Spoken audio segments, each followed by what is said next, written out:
हिंदू धर्म से जुड़े पौराणिक इतिहास पर नजर डालें तो कई ऐसी कहानियां सुनने को मिल जाएंगी जिनसे अभी तक आमजन वाकिफ नहीं है। विस्तृत इतिहास होने की वजह से कुछ घटनाएं छूट जाती हैं तो कुछ नजरअंदाज कर दी जाती हैं। इन्हीं कहानियों में से एक है सृष्टि के रचयिता ब्रह्मा का अपनी ही बेटी के साथ विवाह करने की घटना।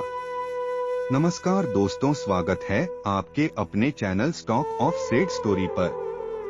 तो दोस्तों, आज के इस वीडियो में मैं आपको बताऊंगा कि ब्रह्मा जी अपने ही बेटी के साथ संभोग क्यों किए। लेकिन उससे पहले अगर आप चैनल पर नए हैं तो चैनल को सब्सक्राइब जरूर कर दीजिएगा ताकि हमारा वीडियो सबसे पहले आप तक पहुंचे। तो चलिए आज की प्रस्तुति शुरू करते हैं।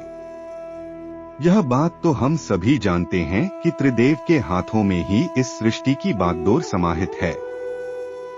ब्रह्मा के पास सृष्टि की रचना का दायित्व है तो विष्णु के पास संरक्षण का, वहीं देवों के देव कहे जाने वाले महादेव शिव को विनाश का जिम्मा सौंपा गया है। इसी विनाश के बाद फिर से शुरू होता है सृजन का चक्र। ब्रह्मा का अपनी ही बेटी के साथ विवाह करने की इस घटना का उल्लेख सरस्वती पुराण में वर्णित है। सरस्वती पुराण के अनुसार सृष्टि की रचना करते समय ब्रह्मा ने सीधे अपने वीर्य से सरस्वती को जन्म दिया था। इसलिए ऐसा कहा जाता है कि सरस्वती की कोई मां नहीं, केवल पिता ब्रह्मा थे। सरस्वती को विद्या की देवी कहा जाता है, लेकिन विद्या की यह देवी बेहद खूबसूरत और आकर्षक थीं कि स्वयं ब्रह्मा भी सरस्वती के आकर्षण से खुद को बचाकर नहीं रख पाए और उन्हें अपनी अर्धांगिनी बनाने पर विचार करने लगे। सरस्वती ने अपने पिता की इस मनोभावना को भांपकर उनसे बचने के लिए चारों दिशाओं में छिपने का प्रयत्न किया, लेकिन उनका हर प्रयत्न बेकार साबित हुआ। इसलिए विवश होकर उन्हें अपने पिता के साथ विवाह करना पड़ा। ब्रह्मा और सरस्वती करीब 100 वर्षों तक एक जंगल में पति पत्नी की तरह रहे। इन दोनों का एक पुत्र भी हुआ जिसका नाम रखा गया था स्वयंभू मनु। इसके उल्टा मत्स्य पुराण के अनुसार ब्रह्मा के 5 सिर थे।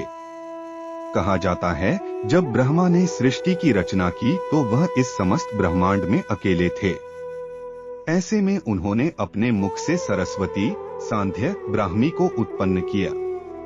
ब्रह्मा अपनी ही बनाई हुई रचना सरस्वती के प्रति आकर्षित होने लगे और लगातार उन पर अपनी दृष्टि डाले रखते थे।